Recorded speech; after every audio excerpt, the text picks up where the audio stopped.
Alerta en la frontera. Migrantes víctimas de carteles de la droga en el paso de México hacia Estados Unidos. ¿Será esta la vencida? La plataforma unitaria y la administración de Nicolás Maduro planean reunirse nuevamente para negociar este fin de semana en Ciudad de México.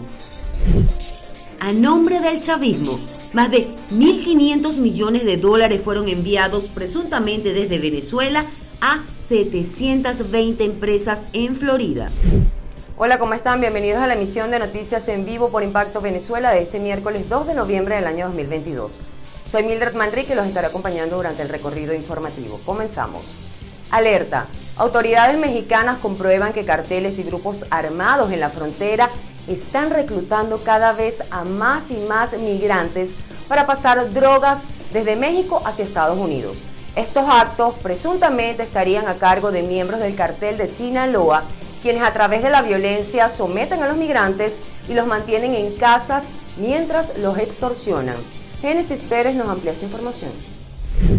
La masiva migración que se ha generado en los últimos años, sobre todo la de 150.000 venezolanos que intentaron ingresar a Estados Unidos solo en 2022, ha encendido las alarmas del país norteamericano y a ello se le suma México, razón por la cual la Fiscalía General de este país, en conjunto con las autoridades estadounidenses, iniciaron una investigación en la que se pudo determinar que los migrantes están siendo sometidos por grupos armados y cárteles de droga en las ciudades fronterizas. Uno de los cárteles de la droga con más renombre y presencia en la frontera mexicana es el cártel de Sinaloa de Joaquín Guzmán Loera, alias El Chapo, quienes además de lucrarse gracias al gran número de personas indocumentadas que pasan por México, también han incurrido en la trata de personas. ¿Cómo actúan estos grupos criminales y qué tan beneficioso se ha vuelto traficar con migrantes? Bueno, primero decir que la trata de personas no es un delito nuevo en México, es un delito que tiene al menos 2 o 3 décadas. Sin embargo, las condiciones en las que hoy se presentan son condiciones de violencia y son condiciones de enorme impunidad por parte del Estado mexicano. Desafortunadamente, los grupos que más sufren este tipo de delitos son personas que se encuentran en situación de migración forzada. Por ejemplo, personas que vienen de aquellos estados-nación, de aquellos países del Triángulo del Norte, de Centroamérica, como son El Salvador, como son Honduras, como son Guatemala, personas que tienen que dejar sus comunidades, que tienen que dejar sus localidades, sus ciudades, precisamente porque están huyendo de violencia criminal y de impunidad por parte de los estados, ¿no? Incluso de violaciones graves de derechos humanos. Estas personas son desplazadas en un fenómeno que se llama desplazamiento forzado y se ven en la necesidad de atravesar el país, de atravesar México para llegar a la frontera con Estados Unidos y ahí tratar de cruzar hacia Estados Unidos y evidentemente encontrar mejores condiciones de vida. Actualmente Venezuela es uno de los países que lidera la lista con más migrantes en el mundo, alcanzando los 7.1 millones, y según el Departamento de Seguridad Nacional de Estados Unidos, hasta el mes de septiembre se habían contabilizado 33.000 de ellos intentando entrar al país norteamericano de manera ilegal. Por esta razón, el gobierno de Biden implementó una nueva medida migratoria donde solo 24.000 podrán ingresar, dejando al resto de los migrantes a la deriva y convirtiéndolos en presa fácil para la explotación y la trata de personas. A estas personas. Entonces, las personas que se encuentran en desplazamiento forzados se enfrentan no solamente a las fuerzas policiales del Estado mexicano, sino también a estas bandas de trata de personas. Finalmente, es muy importante decir que las personas que se encuentran sujetas a estos delitos no solamente se encuentran sujetas a la violencia de las organizaciones delictivas, sino que dentro de estas mismas organizaciones delictivas hoy en día se encuentran una guerra criminal, ¿no? Por el control territorial. Aunque no se conoce oficialmente de qué nacionalidad son los migrantes que más han sido víctimas del crimen organizado en la frontera, según las autoridades, están siendo obligados a pasar droga a cambio de garantizarles su estadía en Estados Unidos para luego realmente ser abandonados. Reportes de la policía revelaron que estos grupos criminales no solamente operan en la frontera de México con Estados Unidos, sino que también tienen tentáculos en países como El Salvador, Honduras y Guatemala. Desde Bogotá, Colombia, Génesis Pérez, somos Impacto Venezuela. Pasamos a otras informaciones de carácter nacional destacadas por algunos portales en la web. Negociaciones entre la plataforma unitaria y el gobierno de Maduro podrían retomarse este fin de semana. Tras varios meses de intentos fallidos, el reinicio del diálogo entre la oposición y el chavismo podría darse este fin de semana en México, de acuerdo a información publicada por algunos periodistas y varios medios de comunicación. Noruega sería mediador.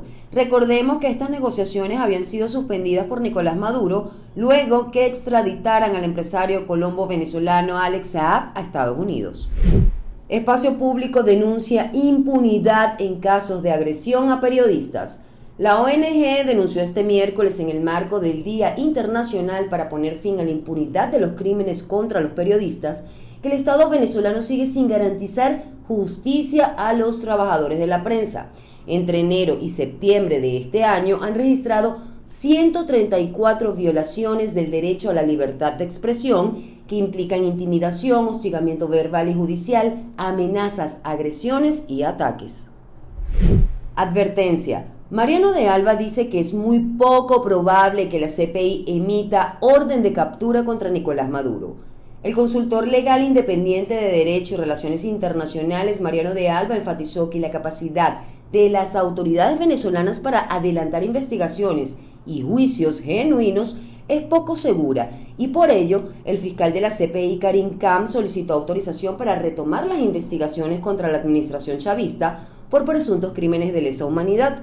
Sin embargo, de Alba también señaló que la Fiscalía no tiene completa disposición por falta de presupuesto para realizar estas investigaciones, por lo que podría tardar más tiempo de lo esperado.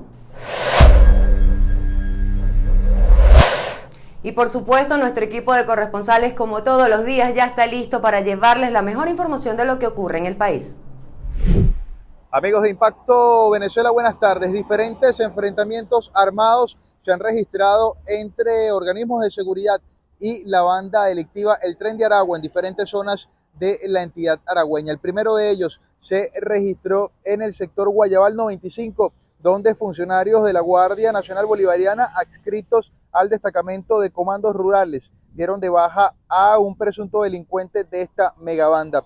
Horas más tarde, nuevamente la Guardia Nacional Bolivariana se enfrentó contra integrantes de esta organización delictiva en el sector Rosario de Paya. Durante ambos operativos fueron recuperadas varias armas de fuego y municiones presuntamente pertenecientes al Tren de Aragua.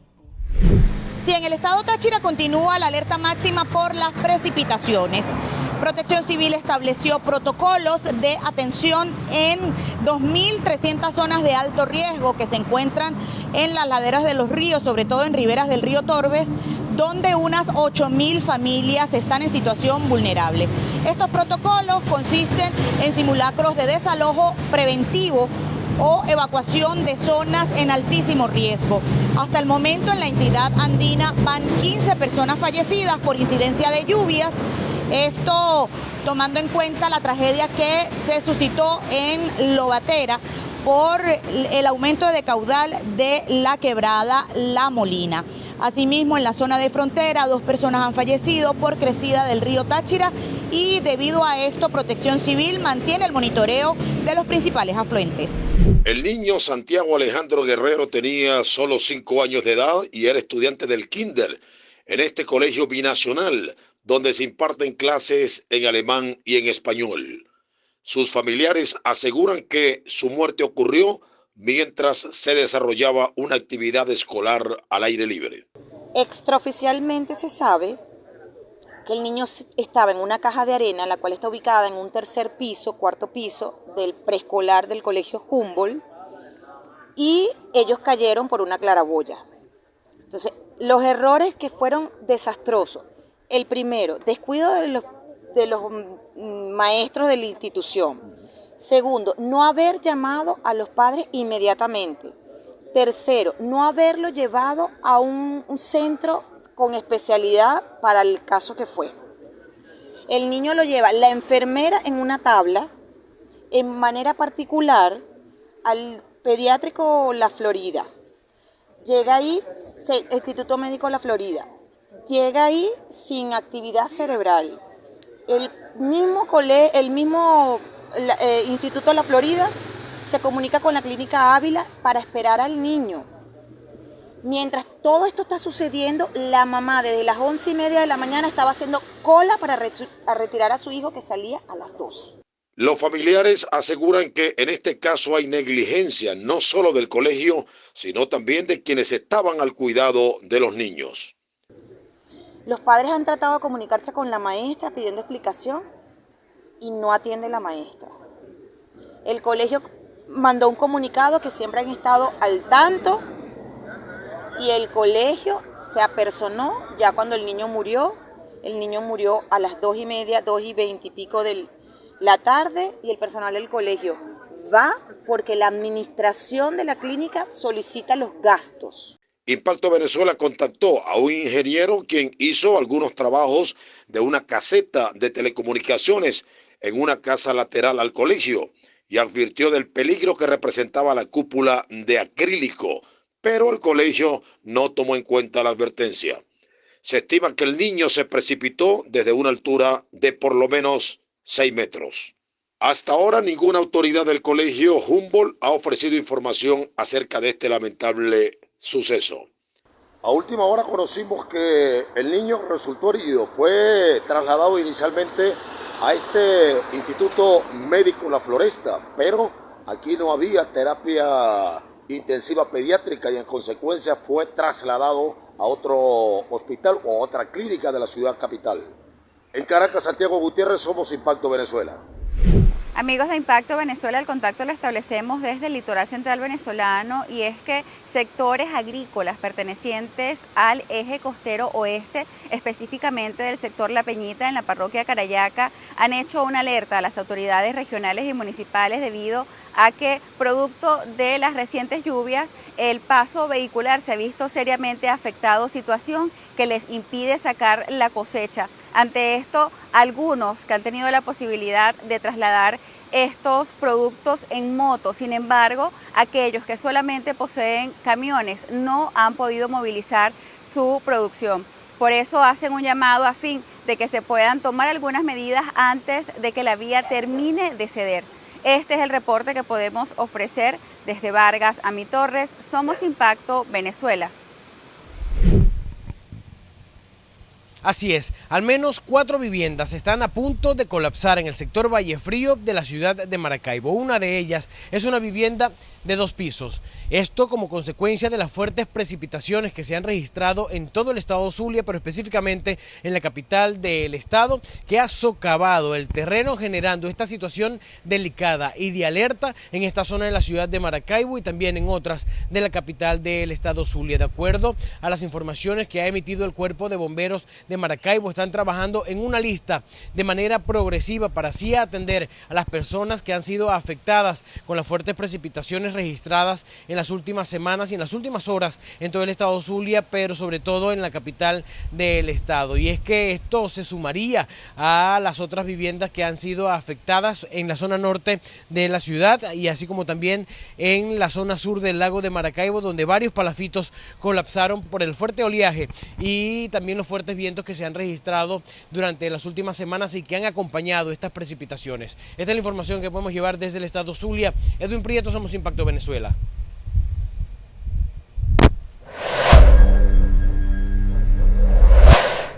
En internacionales les traemos las 3 noticias de mayor impacto en el mundo. Colombia, Costa Rica y Panamá acuerdan creación de un observatorio regional. Las autoridades de estos 3 países abordaron la crisis regional de migrantes irregulares, proponiendo el cierre de los pasos informales y la creación de un observatorio de movilidad humana para enfrentar este fenómeno que se ha disparado en los últimos meses, el cual será discutido en una segunda reunión el próximo 9 de noviembre, con el fin de obtener información sobre el movimiento migratorio irregular y tratar temas relacionados como el combate del tráfico ilícito de migrantes, la lucha contra la trata de personas, entre otros puntos. Más de 700 empresas registradas en Florida coinciden con nombres de altos funcionarios venezolanos. Joseph Polisuk, coeditor de la plataforma de periodismo investigativo Armando Info, señaló que presuntamente más de 700 empresas en Florida están registradas con nombres de altos funcionarios del gobierno de Hugo Chávez y de Nicolás Maduro. Allí se destacarían los nombres de Carlos Aniasi Turcio, excomandante de la Armada Bolivariana, y Wally Maclet, alias El Árabe, un empresario sirio-venezolano preso por narcotráfico. Se conoció que más de 1.500 millones de dólares destinados a obras públicas en Venezuela fueron presuntamente desviados a estas empresas. Corea del Norte dispara 23 misiles. Uno cayó muy cerca de Corea del Sur, específicamente en sus aguas territoriales, cuyo presidente Yoon Suk-yeol lo denunció como una invasión territorial. El norte también realizó disparos de artillería a una zona fronteriza marítima, algo que expertos consideran como parte de una respuesta agresiva y amenazante de Pyongyang a los ejercicios militares que efectúa Estados Unidos y Corea del Sur. Hoy queremos compartir con ustedes el aniversario número 15 de nuestro aliado Testigo Directo, un programa lleno de historias impactantes y diferentes que hoy en día llegan a más de 30 países del mundo. Este programa desde el año 2007 está bajo la conducción del reconocido y respetable periodista colombiano de talla internacional Rafael Poveda, junto a un equipo maravilloso que lo acompaña y cuyo fruto de su trabajo se ve traducido en varios premios Emmy. Desde Noticias en Vivo por Impacto Venezuela enviamos nuestras felicitaciones a todo el equipo y que siga este compromiso periodístico durante muchos años más. Desde Bolivia, Perú, El Salvador, Venezuela, México, Nicaragua, Colombia. Hacemos Testigo Directo. Historias diferentes desde hace 15 años.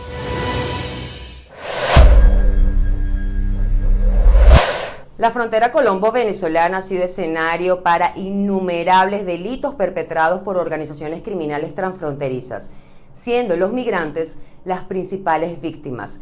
Pero quienes viven para contarlo denuncian que grupos como el ELN en conjunto con cuerpos policiales, bajo la orden de la administración de Nicolás Maduro, son quienes siembran el terror. Hoy en Análisis Criminal les traemos uno de esos testimonios. La frontera colombo-venezolana es un territorio en donde la criminalidad está al acecho. Grupos guerrilleros, bandas criminales, cuerpos de seguridad venezolana como la Guardia Nacional y el CICPC, Cuerpo de Investigaciones Especiales en Venezuela, vulneran derechos humanos de los migrantes venezolanos. Ayer salí de Cúcuta, me vine por La Fría. En La Fría los guardias me revisaron, me desnudaron, me quitaron 100.000 pesos que arreglábamos por las buenas o por las malas. El secuestro, la desaparición forzada y el asesinato son las tácticas que ha usado la dictadura venezolana para silenciar a sus opositores, y la frontera no está exenta de estos delitos y crímenes de Estado. El CICPC allí persigue a las personas que no son del pueblo, porque es un pueblo pequeño, personas que vienen dentro del país de Venezuela, y por el acento de cómo hablar, cómo se expresan, saben que no son del pueblo. Son detenidos por ello, obviamente sin nada, y cuando aparecen en fiscalías, ya en los tribunales, aparecen con serie de cosas, con municiones, panfletos. Andrés, cuya identidad hemos protegido, asegura ser víctima de secuestro por parte del CICPC en Pedro María de Ureña, un pueblo fronterizo venezolano con Cúcuta, Colombia. Sí me pusieron una soga en el cuello que dijeron que me iban a tirar al río y me iban a matar. Y me pusieron la pistola en la cabeza. Es un secuestro, lo secuestran allí de manera que no puedan movilizarse más en el pueblo.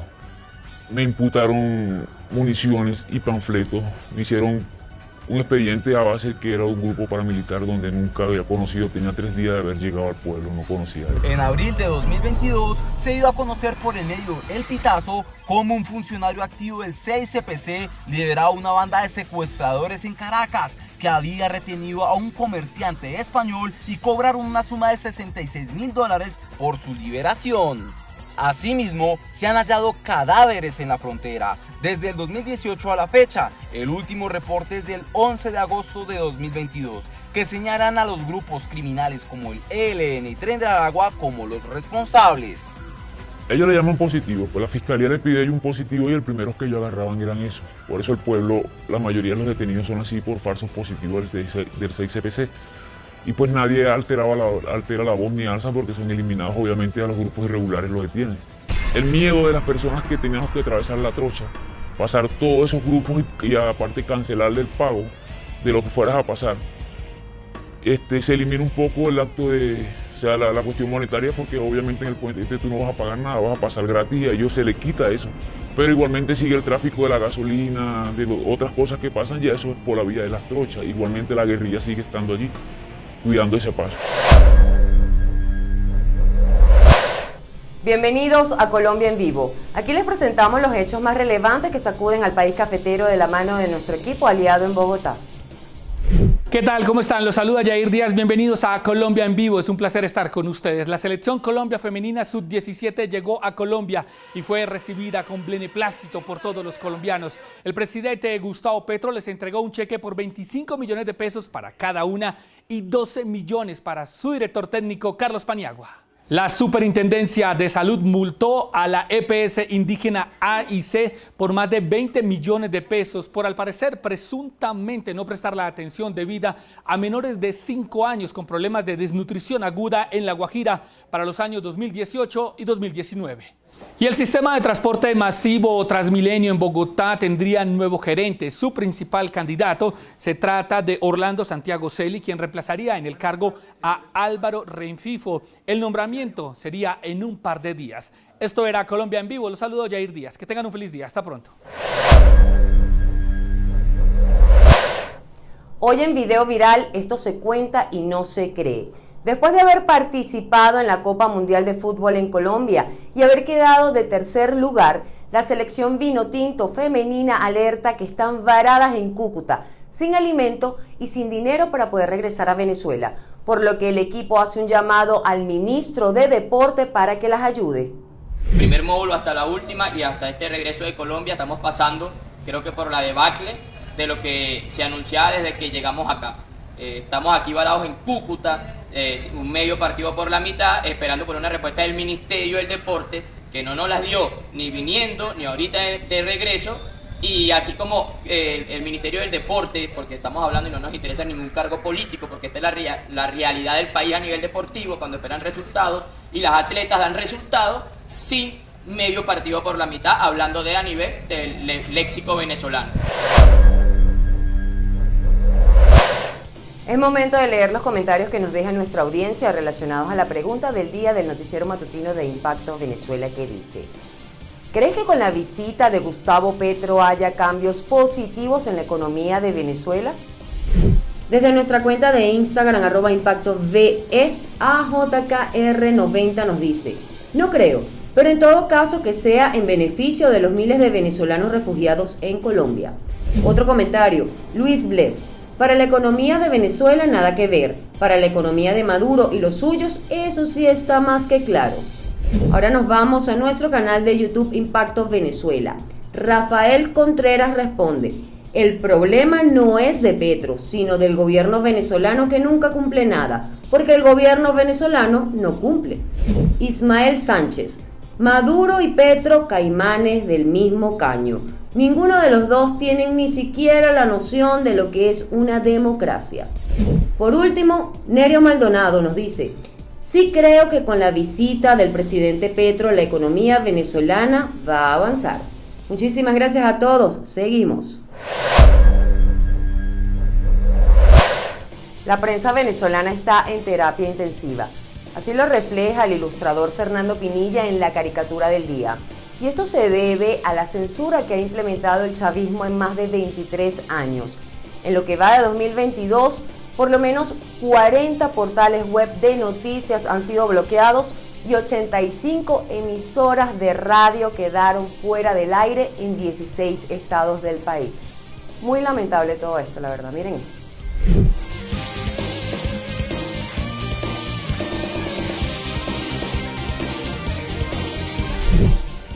De esta manera despedimos la emisión de noticias del día de hoy.